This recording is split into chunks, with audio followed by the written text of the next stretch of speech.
All right, well, thank you for all being here today. I'm very excited to introduce the PH lecture. But first, before I introduce our speaker, I'm going to give you a little bit of background. The PH lecture is an endowed lecture established by the Hertelindy family of California. Dr. Hertelindy is an alumni member of the Smithsonian National Board, and for several years he served as its official liaison to SAO. The family established the lecture to encourage and celebrate the observatory's outstanding young scientists. And since 2006, there have been many, many exciting lectures by many of our most accomplished members of the Smithsonian and the Harvard CFA who have gone on to do all sorts of really great things. And today we get to welcome to that list Tim Cunningham.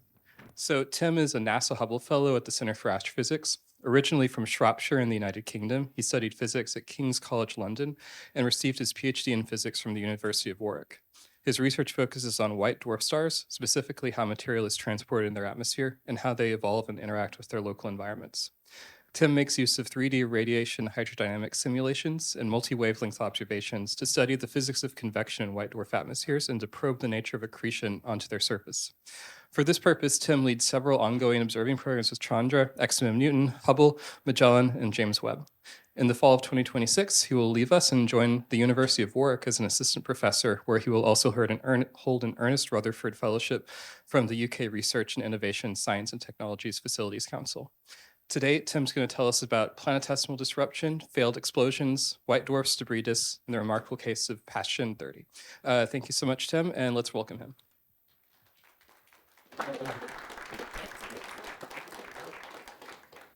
Thank you, Andrew, for the introduction. Thank you to the CFA for selecting me to deliver the PH lecture this year. I'm very excited and honored to have the opportunity to talk to you today. I would also like to extend my thanks to Dr. Hertelindy for endowing this lecture. I would further like to extend my thanks to the whole CFA community, my friends, collaborators, mentors here, who've made this an extremely rich ground in which to collaborate and carry out my research. In particular, I'd like to mention Dave Charbonneau, Scott Kenyon, and John Raymond, who have been very generous with their time and ideas and have made this for a really wonderful place to carry out this research. This work could not have been done without the help of many great collaborators, some of whom are listed here. This talk will be broadly in two halves. In the first half of this talk, I will focus on evolved planetary systems and try to convince you that white dwarfs hold the key to unlocking the way the planetary systems evolve. In the second half of this talk, I will talk to you about the failed thermonuclear explosions on the surfaces of white dwarfs, in particular in reference to this one remarkable system. I'd like to start here. This is an HR diagram, which I'm calling the exoplanetary HR diagram. In red, this is every single exoplanet host from the NASA Exoplanets Archive, hosting at least one confirmed exoplanet. In blue, we see giant stars that also play host to a planet. Down here is the white dwarf cooling sequence, and every white dwarf shown here has some evidence of the accretion of planetary material, either through the pollution in its atmosphere, which I will explain in some detail, or through other methods of discovery, such as the discovery of planets around white dwarfs, planet candidates, and transiting debris. By analyzing and studying this population, we can perform a sort of autopsy on the planetary systems like our own once they have evolved, once their host star has evolved off the main sequence. And there are many great things that we can learn from this, and I will try to convince you of that today. White dwarfs are the stellar remnants left behind by stars like our sun. You have something like the mass of the sun and the size of the Earth. This leads to a very high surface gravity on their surface, about 100,000 times the surface gravity which we experience on Earth. This leads to a rapid elemental sedimentation of heavy elements sinking towards the core, and on very short timescales, within tens of millions of years, white dwarfs reach this onion-like structure, normally with a carbon-oxygen core, a helium shell on top of that, with a hydrogen shell on top of that. In some cases, there is no hydrogen shell. But either way, we should expect that the atmospheres of white dwarfs spectroscopically look pristine, made of just hydrogen or helium. Except that this idea was dispelled before we even really knew what white dwarfs were. In 1917, Van Manen took a spectrum of what is now called Van Manen 2. At the time, this is a spectroscopic plate which can be found in the Carnegie Pasadena Library. At the time, it was thought this was perhaps an F or a K star, but with modern optical spectroscopy, we now know, in fact, that this is a heavily metal-polluted white dwarf. This stands as the very first piece of evidence for planetary material outside of the solar system. When white dwarfs are formed, their progenitors will lose about 50 to 80% of their mass. This mass loss leads to a new configuration of the dynamical and of the planetary system, which once orbited the progenitor. For those planets that are not engulfed, the remaining ones will expand their orbit, and what was formerly a quasi-stable dynamical configuration is now this great playground for perturbations of smaller planetary bodies. If a planetary body is perturbed onto a sufficiently eccentric orbit and enters to within about 100 white dwarf radii, close to the white dwarf, this planetary body will tidally disrupt. The tidal disruption radius of a white dwarf is about a solar radius. There's much evidence for this tidal disruption of planetary material. At the top left, you see a light curve of white dwarf 1145 with its stochastic transiting debris, which was first discovered by Andrew Vandenberg. Since then, there have been many discoveries of these transiting debris where we think we're really witnessing the active tidal disruption of planetary bodies. The top right shows a Keplerian profile of calcium emission. This is gas that is produced in these debris disks, and you're seeing the red and blue shifted material here. We also see lots of infrared excess, which is now being probed with infrared spectroscopy, which can reveal many things about the disk, their temperatures, mineralogy, and many more that we'll come to later. But the primary piece of evidence for the accretion of planetary material is what we see in this otherwise pristine atmosphere. We see these deep absorption lines associated with metals. What's really beautiful about white dwarfs is that their atmospheres, if not polluted, are basically just continuum, maybe with some Balmer lines, some helium absorption lines. But it means we have lots of the spectrum available to look for metal lines. You're seeing here a magnesium absorption line.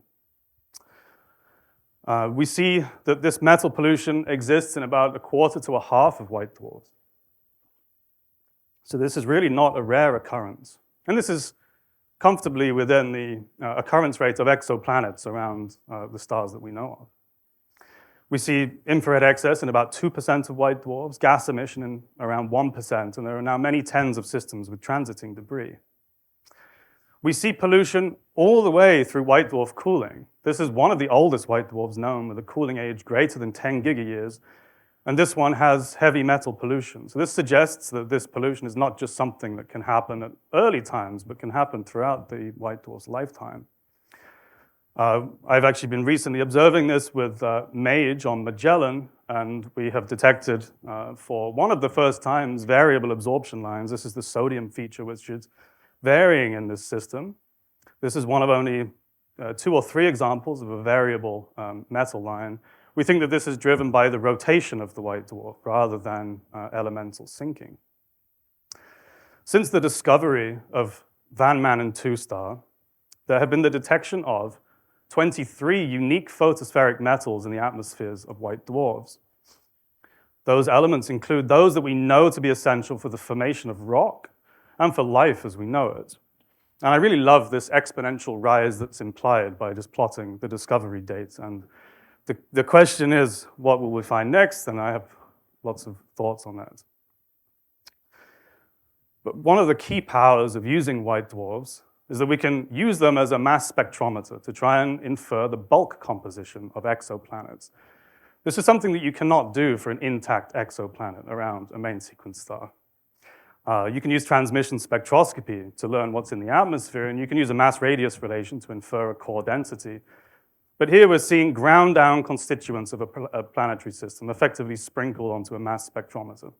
And so we can really do the detailed elemental balance. There is now a burgeoning sample of white dwarfs for which we can do this. There are over 2,000 metal-polluted white dwarfs known, a sizable fraction with at least 3, 4, 5 different elements. And so here you can see that you can account for the mass fraction of different elements by looking at what is in the white dwarf's atmosphere. We can then compare this to solar system benchmarks and try to understand where our solar system fits in the wider context of planetary systems. But there's some caveats. To first order, what you can do is just measure the abundance of an element in your atmosphere. But the reason that this works is also something that makes this very difficult. Elements are sinking very rapidly out of the surface layers.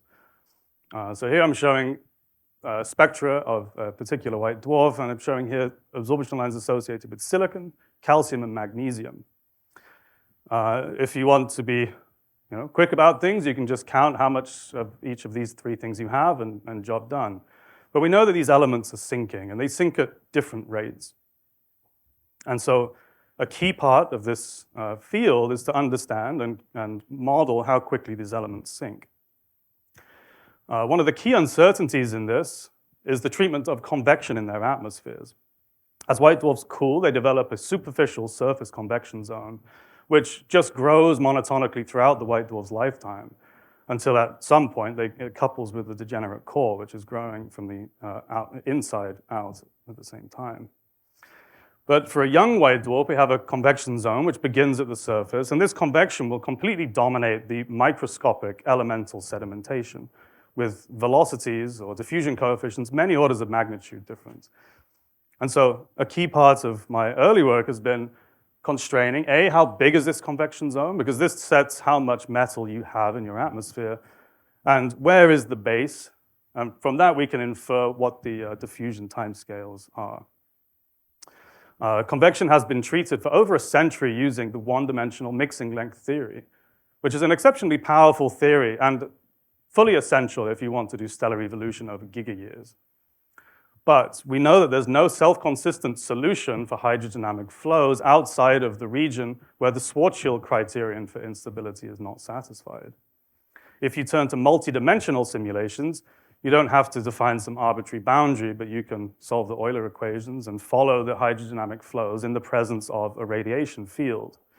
For white dwarf surface convection zones, treating the radiation is essential because the optical depths are so low. We go down to optical depths of 10 to the minus 10, and there the radiation field can have a huge impact on the flow. Using box in a star setup is also essential because these convective cells are kilometers, covering something like the size of the Earth. This is a 2D slice through a 3D simulation box. You can see that overturning convection for positive Z values. Just getting into it. So you can see the overturning convection. And this is where mixing length theory would tell you have convection. And it works pretty well. Mixing length theory will tell you where you have convection. But what should be really obvious to you here is that there's lots of mixing happening outside of this region. This is a phenomenon known as convective overshoot. And what happens here is that parcels of fluid are accelerated within this, what I've called the 1D convection zone, but then have sufficient momentum that they can penetrate formally stable layers. And so this leads actually to lots of mixing in regions that we would otherwise assume to be convectively stable. This is what we call the overshoot region. And so what we want to know is how big is this region and what impact does it have on the mixing and diffusion of metals as they sink through the atmosphere. Remember, this blue bar, this is our mass spectrometer. This is the only thing we can see. So anything we measure there, we really want to understand what's happening underneath.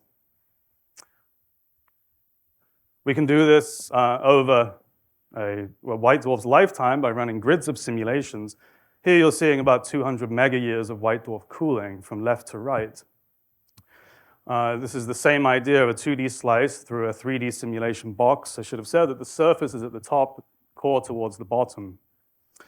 The green is a passive scalar, which just tracks the advection of local fluid elements. And from that, we can figure out an effective diffusion coefficient due to convective overshoot. And this is what we can use to compare to diffusion velocities of elements and figure out where does microscopic diffusion take over and where does convective overshoot dominate. If we do this, we find that the mixed mass in a white dwarf convection zone will actually increase by at least 2 orders of magnitude if you account for convective overshoot. This has a huge impact since for a measured elemental abundance, that's 2 orders of magnitude more material that's in your atmosphere. At the same time, the diffusion timescales increase by a similar amount. So things are actually, we think, sinking much more slowly out of the atmosphere. These two things have some big effects.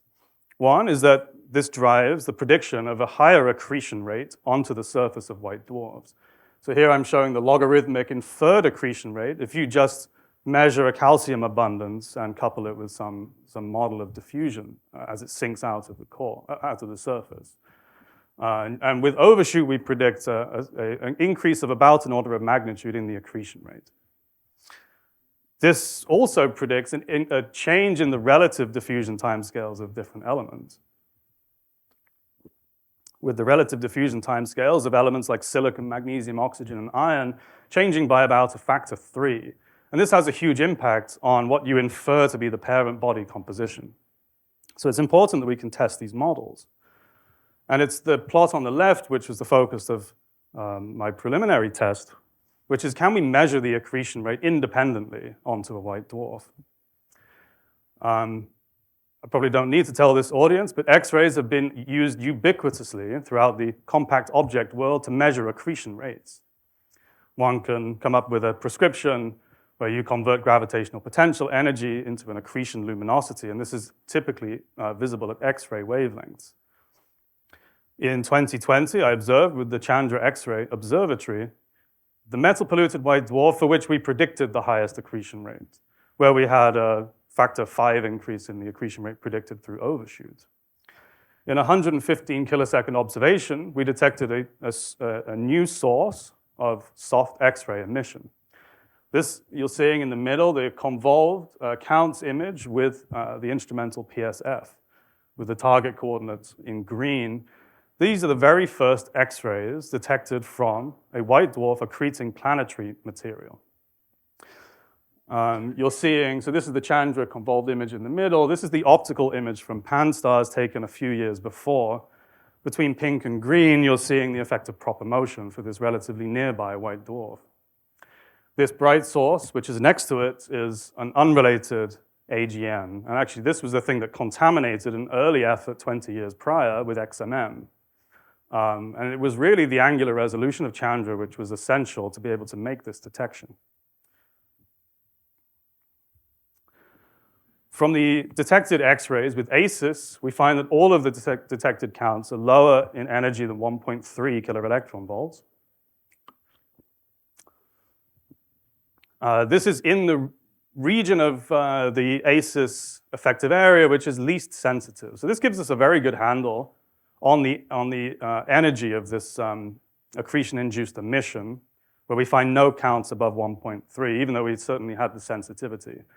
So this is the first time that we can confirm that as white dwarfs accrete planetary material, they emit X-rays just like compact objects do when they accrete from main sequence donors, for instance. But what I really love about this is the most metal-rich instance of accretion that we know of. There's no hydrogen being accreted here. This is the ground-down rocky constituents of planetary bodies, which we know are rich in silicates. And we know that we detect oxygen, iron, magnesium, and silicon in the atmosphere. So really, we're seeing emission here just from the accretion of this rocky material.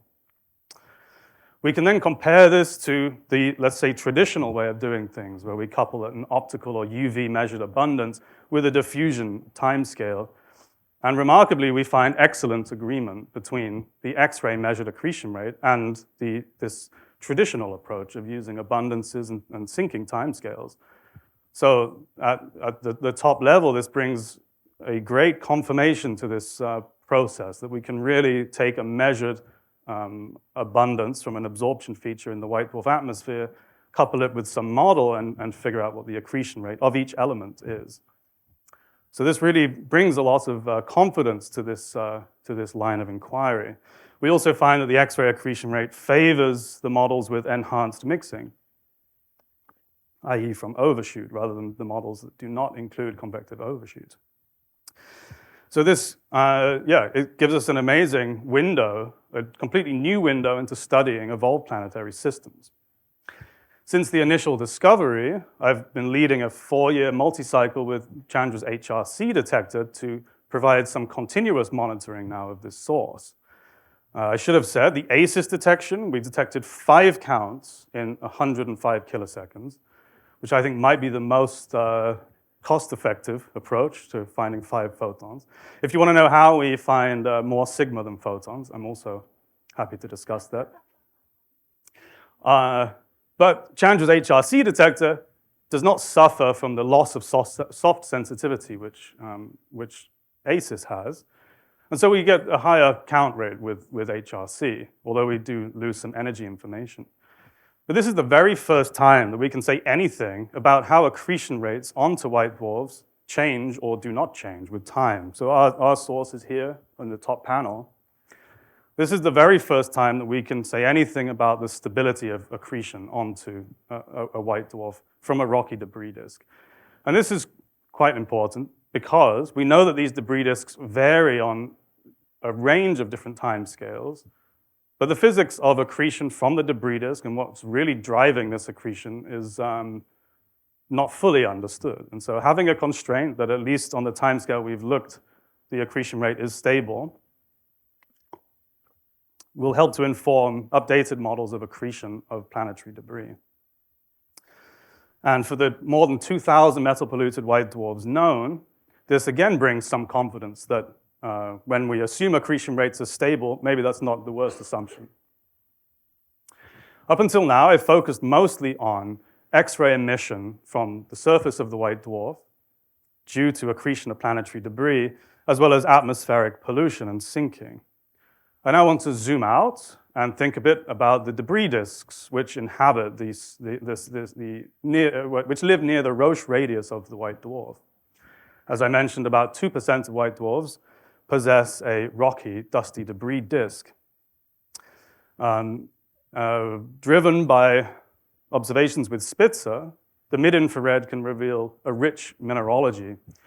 You're seeing here a mid-infrared spectrum from Spitzer with a mineralogical modeling, which gives us a different constraint, again on the ground-down rocky constituents of the planetary body, which was tidally disrupted. With James Webb, this has now become a very rich line of inquiry. These are 12 MIRI LRS spectra from Jay Farihi's program last year, which reveals this very strong optically thin silicate emission peaking around 10 micron. And one can see that there's a very rich mineralogy here. And James Webb will offer an amazing way in which we can measure the composition of this rocky debris. This is something that I have begun for the very same white dwarf that we detected X-rays from. This is some early results from a James Webb observation last year. This includes NIRSpec observations and MIRI MRS, as well as some MIRI imaging out to 25 micron, which gives us an excellent constraint on the colder components of this disk. Just to orient you, you can see the white dwarf Rayleigh Jean's tail over on the left. You can see the hot component of the disk, which we just fit here with a black body for now, peaking at 5 micron, and the optically thin silicate emission at 10 micron. This is preliminary, but there's work underway to perform the mineralogical modeling of this debris disk, which we will compare to archival Spitzer observation. But now I want to focus on this hot component that I mentioned that peaks at 5 micron.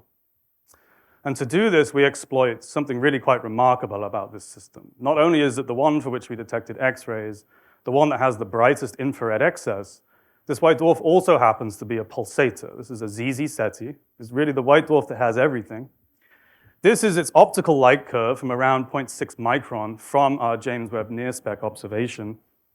You're seeing increases in flux on time scales of a few minutes. This flux increase is caused by hotspots which appear on the white dwarf surface. And this is a particularly chaotic pulsator, and it has normally 50 modes active at any given time, and these modes change from week to week. And so this gives us an amazing opportunity to probe the inner edge of the disk as its illuminating source is flickering. We have this flickering light bulb, which is irradiating a disk. And we can see what happens to the disk. So again, this is zooming in just on the NIRSpec data. In black is the data from our observation. In blue is a best-fitting white dwarf model with a black body to explain the hot inner edge of the disk. So the pulsations you were just looking at were around 0.6 micron, where we're dominated by the white dwarf, but now we can see what happens to the disk. On the left, you have a series of light curves, and if you look at the lowest light curve below 1 micron, that light curve should look familiar. It's the one I showed you 2 slides ago.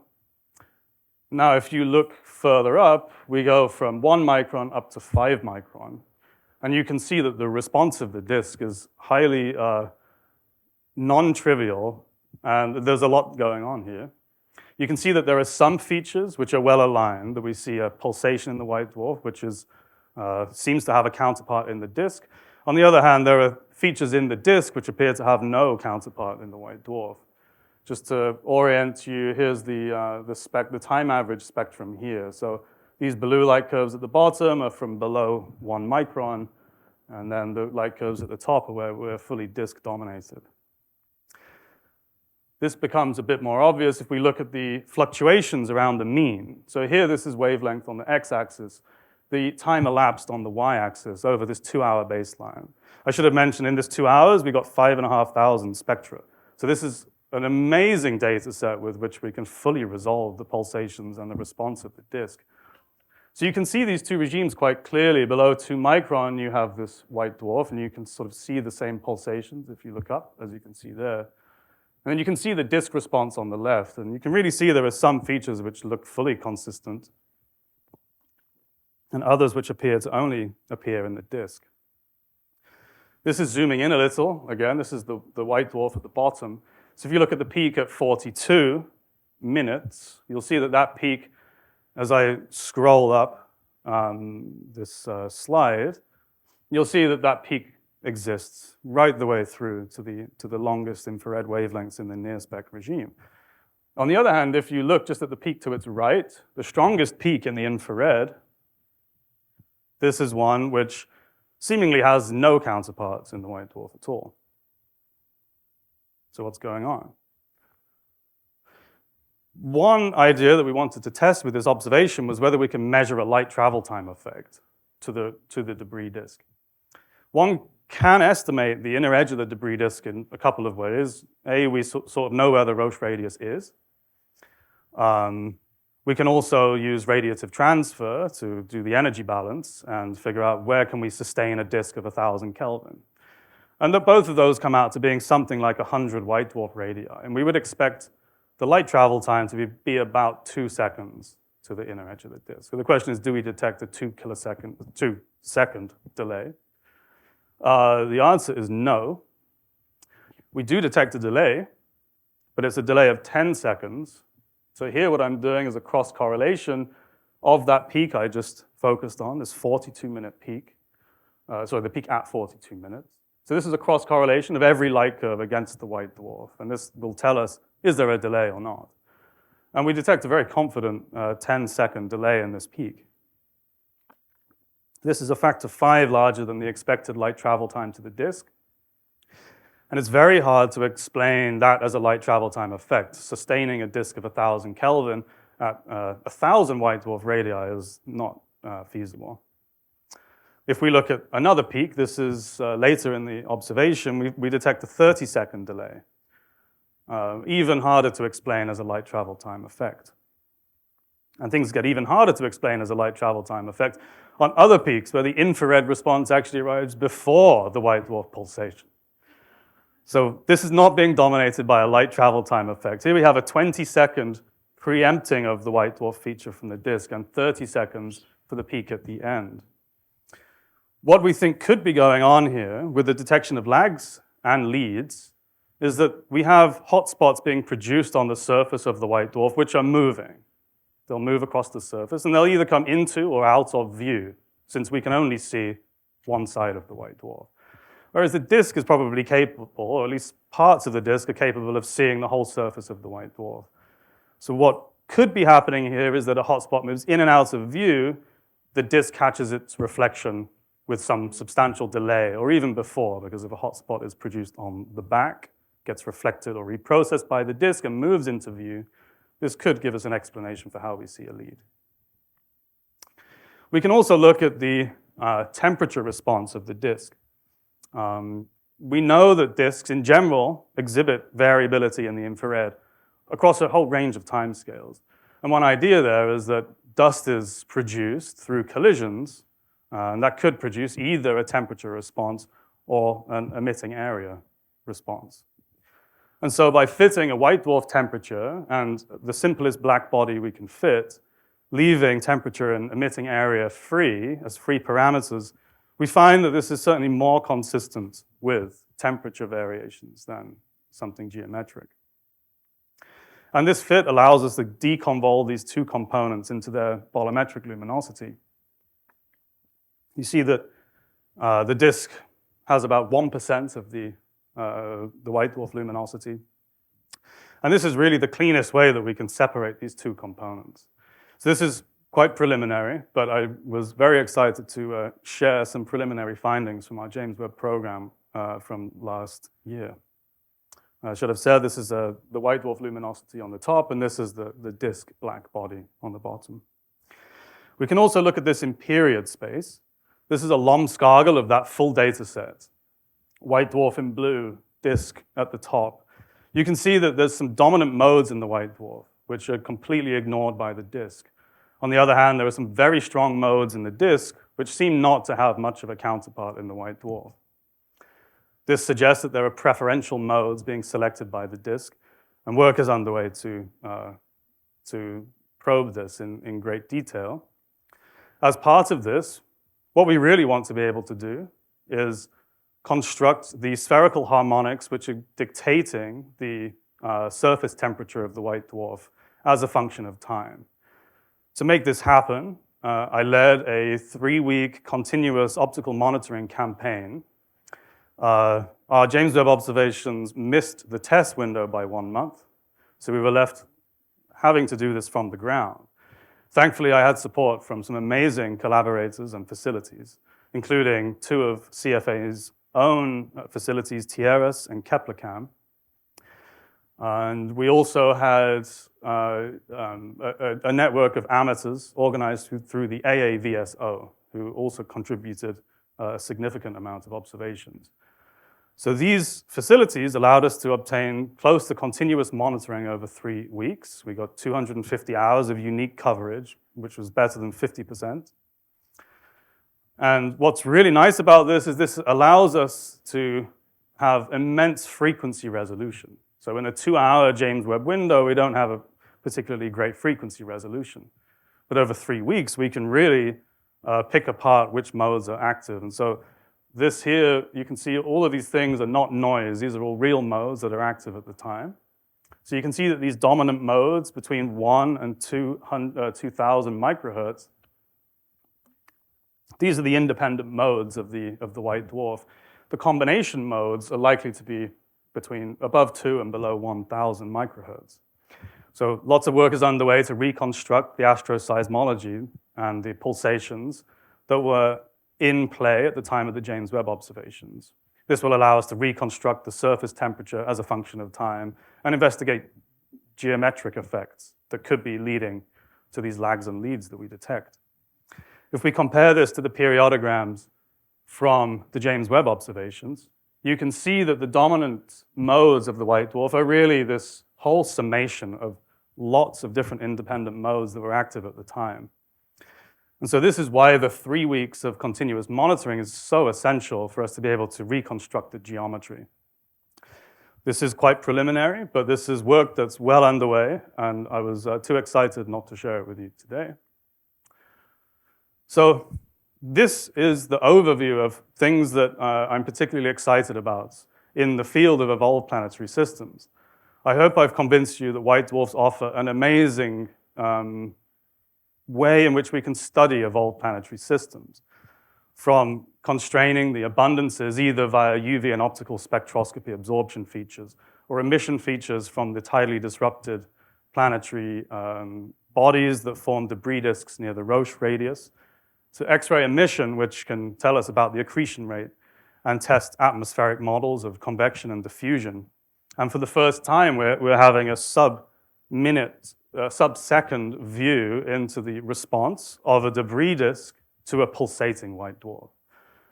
So I'm very excited about this field, and I think that there's many exciting things to come in the next few years. I will now move on to a different topic, but I'm happy to take a few pressing questions, if there are any now, before I move on to the next part of my talk. If there are no pressing questions, I will move on.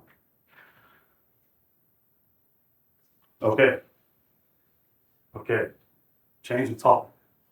I'm now going to talk to you about the failed thermonuclear explosions that drive this rare type of supernova, the type 1AX supernova, which I will go into some details about.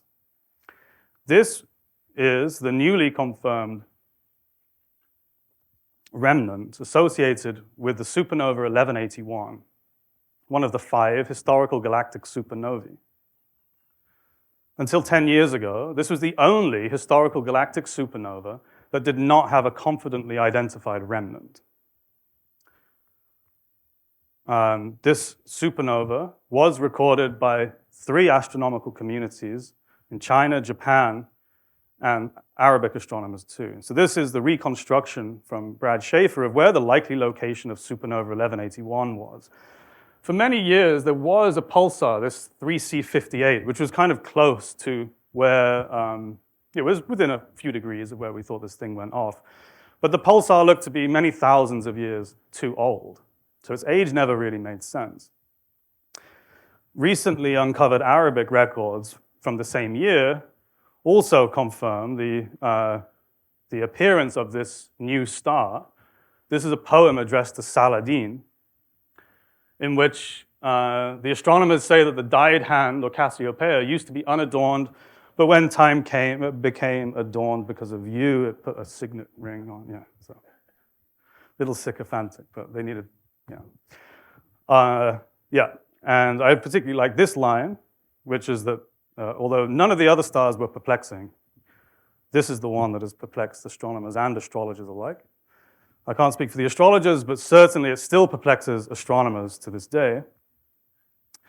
A citizen science campaign led about 10 years ago led to the discovery in the WISE archives of this previously unidentified nebula.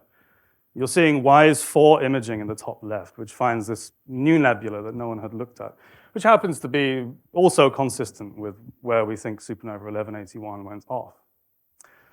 This was followed up by Rob Fesson with narrowband sulfur-2 imaging, and this is what it looks like. This is really an astonishingly unique morphology, never seen in a supernova remnant nor planetary nebula.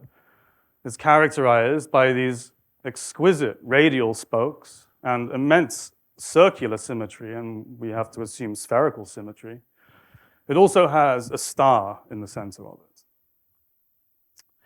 From long-slit spectroscopy and the Gaia distance to the central star, the current day velocities point to this being something that went off around the year 1181. So finally, we have a remnant where its age makes sense and it's kind of closer to where we think 1181 went off. And so we can now complete the catalog of the supernova remnants of the historical galactic supernovae. What's very interesting is that this thing is a type of fairly rare supernova called the 1AX, which is a subluminous class of type 1A supernova. What's particularly compelling about this is that it has this central star. So it has a stellar bound remnant still in the center of the nebula. The star is a bracket Wolf-Rayet type with winds of 15,000 kilometers per second, no hydrogen or helium. This points to this being the failed thermonuclear explosion of a white dwarf, where a thermonuclear explosion went off, but failed to fully destroy the white dwarf. So it's likely that this thing will eventually evolve into a white dwarf, although its mass is highly uncertain. So there's no hydrogen or helium anywhere in the star or the nebula, but it is full of carbon-burning ashes, again pointing to a thermonuclear event. The type Iax class of supernova are categorized by being subluminous with low velocities. So typical 1As have 10,000 kilometers per second ejecta. 1Axs are thought, typically have 6,000 or lower, a few thousand kilometers per second.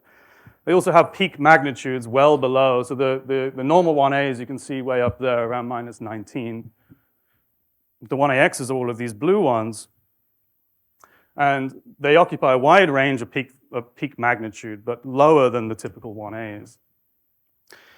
Amazingly, we can actually get a constraint on its peak magnitude from 800 years ago through the comparisons of its brightness to other stars in the sky when it became visible. If one does that, we find a peak magnitude well within the range that we would expect for a 1AX. And the velocities that are measured from the nebula are also well within the population of some of the faintest 1AXs.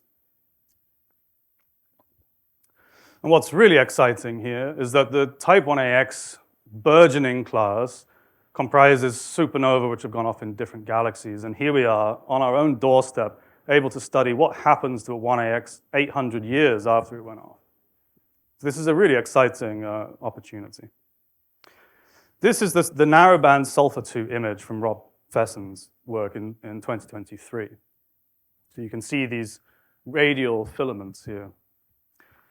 We have recently obtained narrowband imaging in the same filter, but with Gemini GMOS, and this is revealing amazing new structures in this nebula. I can zoom in on a few of these filaments.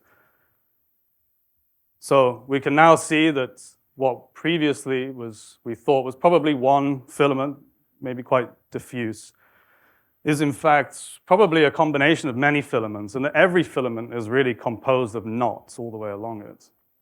You can zoom in even further, and you can see all of these knots all the way along, each with a sort of characteristic length scale. We can carry on here. And so this is just a really remarkable nebula, and one for which each new data set seems to be bringing a whole load of new questions. One question which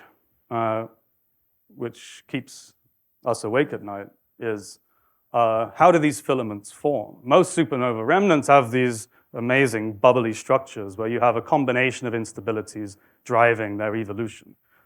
Primarily Rayleigh-Taylor instabilities and Kelvin-Helmholtz instabilities, and these lead to these boiling, bubbly structures.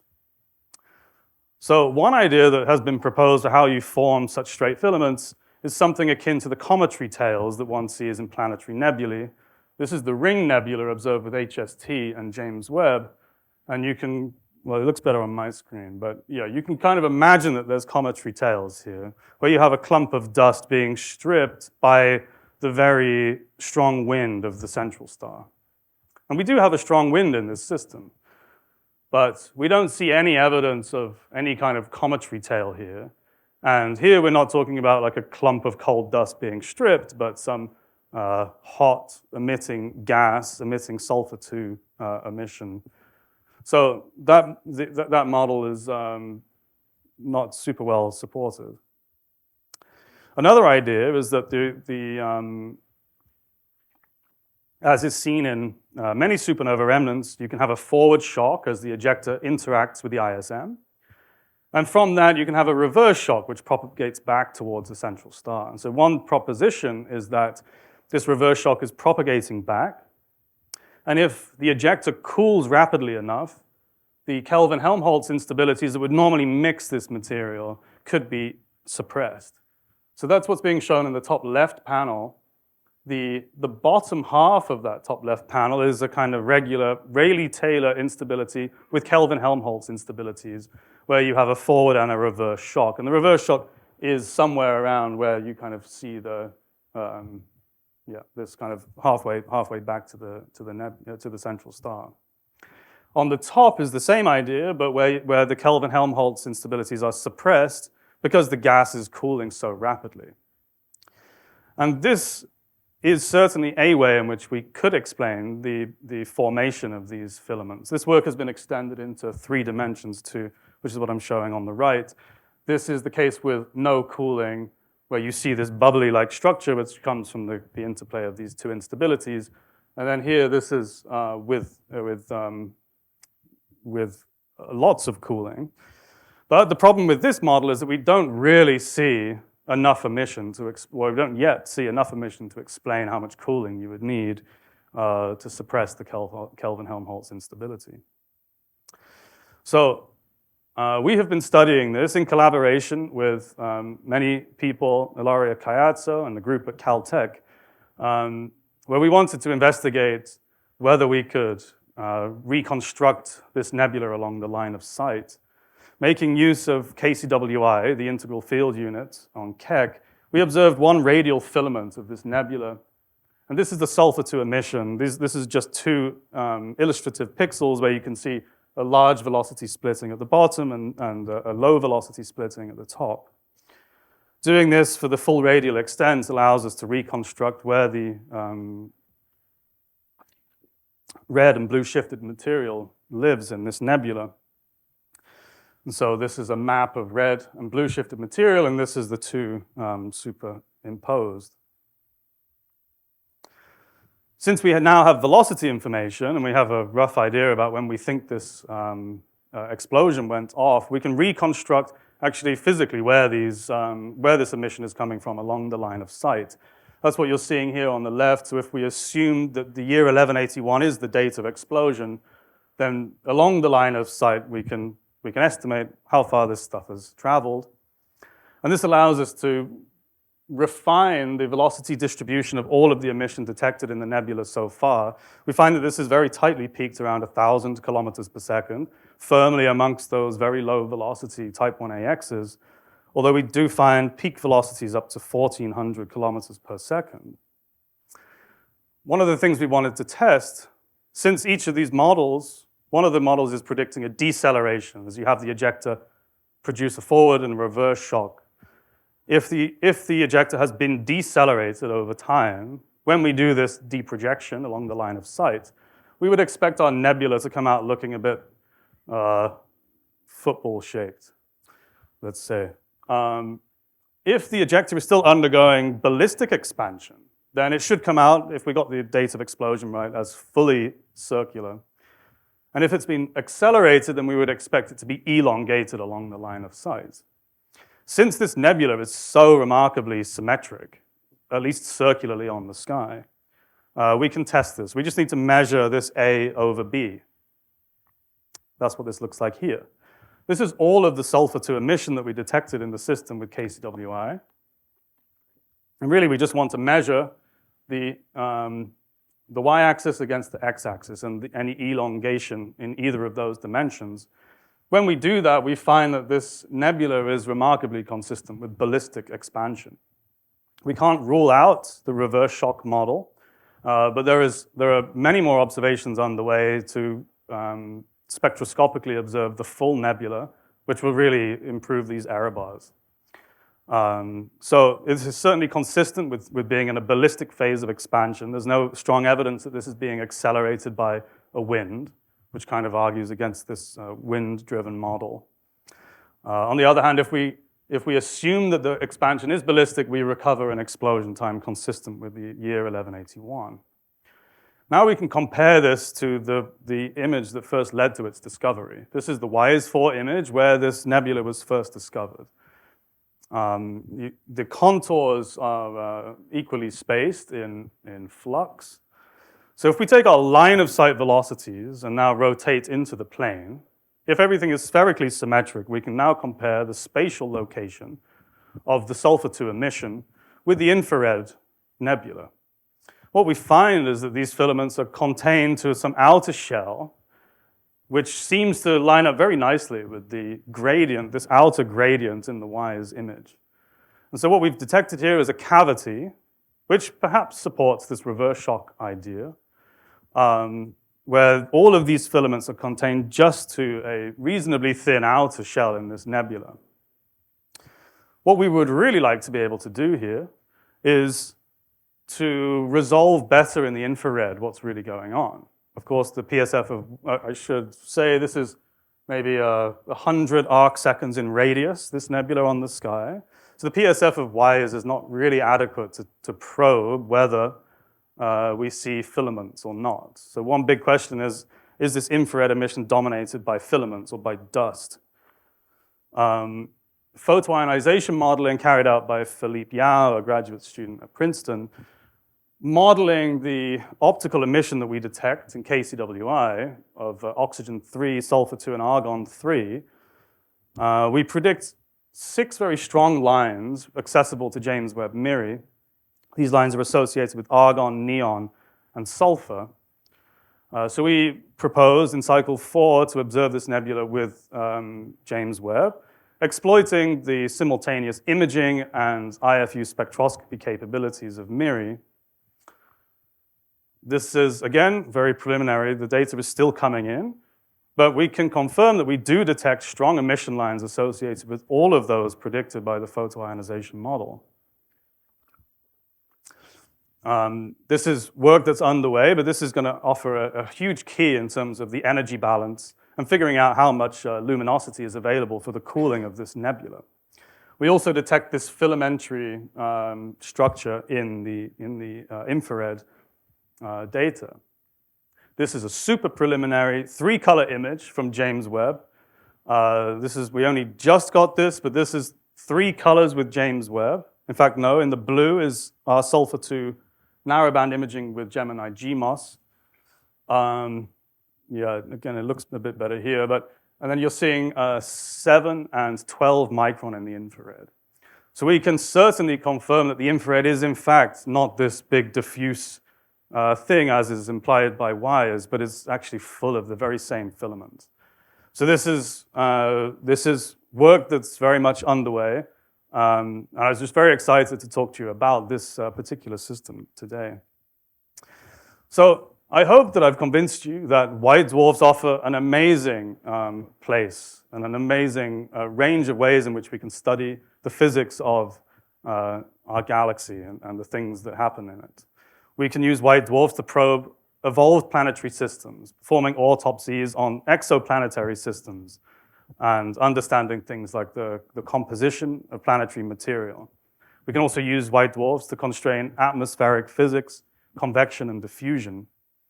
And we can also study their failed thermonuclear runaways by finding historical supernovae in our neighborhood that we can study at all wavelengths. So with that, I'd like to thank you for listening. I'm happy to take your questions.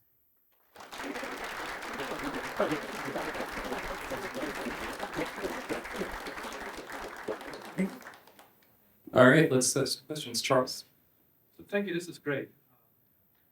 I'm wondering, you talk about all these metals, where's the hydrogen? Hydrogen does not sink. Yeah. Is that a problem for you?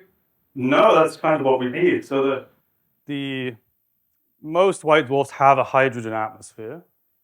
And so really, if there's no metals, all you're seeing are Balmer lines, typically, in the optical. And so, yeah, you have this background of hydrogen, and anything that falls into it, then we can see, because we know that everything is sinking out of it. So one tricky thing is it's very difficult to get an estimate for how much hydrogen falls onto a white dwarf because it all floats.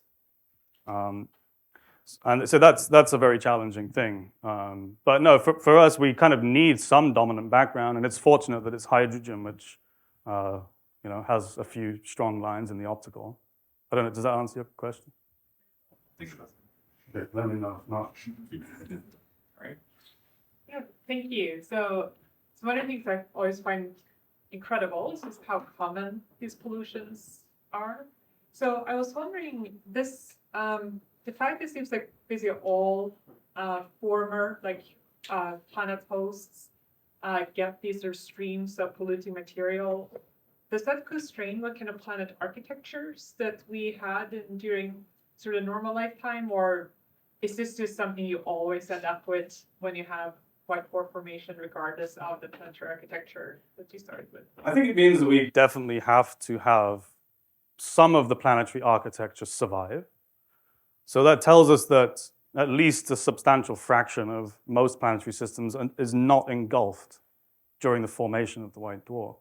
This is something that is swept under the rug oftentimes, in that most of the known exoplanets around main sequence stars will be engulfed. So white dwarfs are really telling us probably something more about further out constituents of the planetary architecture. But the presence of these metals tells us that there must be a huge reservoir of planetary material that exists beyond the engulfment radius during the giant branch. Yeah. Charles again. So have you speculated what's going to happen to our solar system when it gets into this state? Is it going to be an interesting object, or is it going to be boring? It will be interesting to someone out there.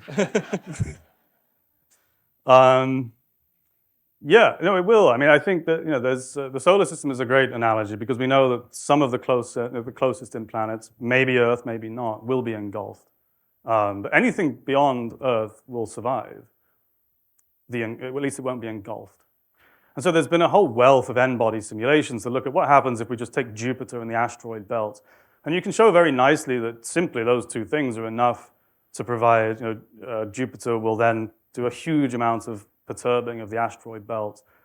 And all you need is to perturb the smaller planetary bodies onto highly eccentric orbits.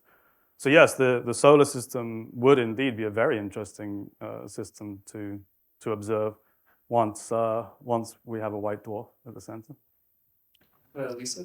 So I had a question about your S2 filaments that you had there. It looked like they were more elongated in the vertical direction than the horizontal direction. Is that a real effect of geometry? Or? No, yeah, I think I know what you're talking about. So like here, Yes. Yeah, we can look at this one. This is simply that we actually have better sensitivity in velocity space along the line of sight. And so I think this is partly a function of that. The reason that they look kind of smeared out on the left is really that's where the velocities are lowest, and we have, what the IFU gives you is the velocity resolution. So it's partly a function of that, and partly the fact that we've only covered about 10% of the nebula, and so it says something about the filling factor of filaments. But with collaborators, Avi Pollen, as one, we've observed probably maybe 30 or 40% now of the nebula with KCWI. So yeah, I think there's no strong evidence of an elongation along the line of sight. That's actually kind of confirmed by this fit. This is a weighted fit to all of the emission, just fitting a circle to all of the emission that we detect. And actually we find a very marginal truncation along the line of sight if we take the intensity weighted fit of the emission. So 25 to 50% of white dwarfs show pollution. So they're actively accreting because that sinks out of the photosphere. And the significant numbers show infrared emissions. Is that true? Infrared excess.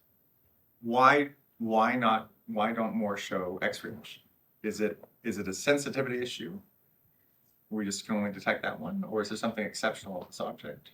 It's a sensitivity thing, and it's the inverse square law that really makes things challenging. So this white dwarf, we cannot rule out X-ray emission from any of the others. I have been leading a search for more of these systems. We do have a promising candidate which does show X-ray emission, but the approach there was to do an X-ray selection, looking for white dwarfs which are just candidates in Gaia, looking for those that have X-ray emission and following up with optical spectroscopy. And we have a very promising candidate that has both metals and X-rays. But yeah, it's really a function of the inverse square law, which makes it really challenging to find more. But with future missions, like Axis, that would be a great vehicle of discovery for such things. Great talk, Tim. Thank you. Would you expect a cold component of dust in a disk? Yes, we would. I mean, this is why we've pushed out to 25 micron now with MIRI. So we have like a robust detection of 25 micron. And yeah, we certainly should detect a cold component somewhere, which could be very accessible with Prima. So. One last question. Coming back to your supernova remnants, have you envisaged rethinking your observations in a few years to make proper motion since you detect knots in the cables, you know? Yeah.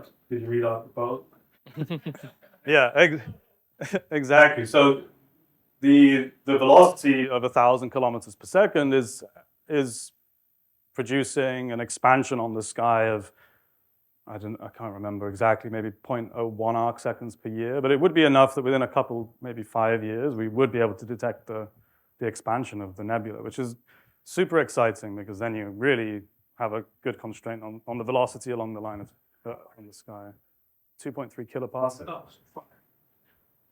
Yeah, further than something. All right, well, let's thank Tim again.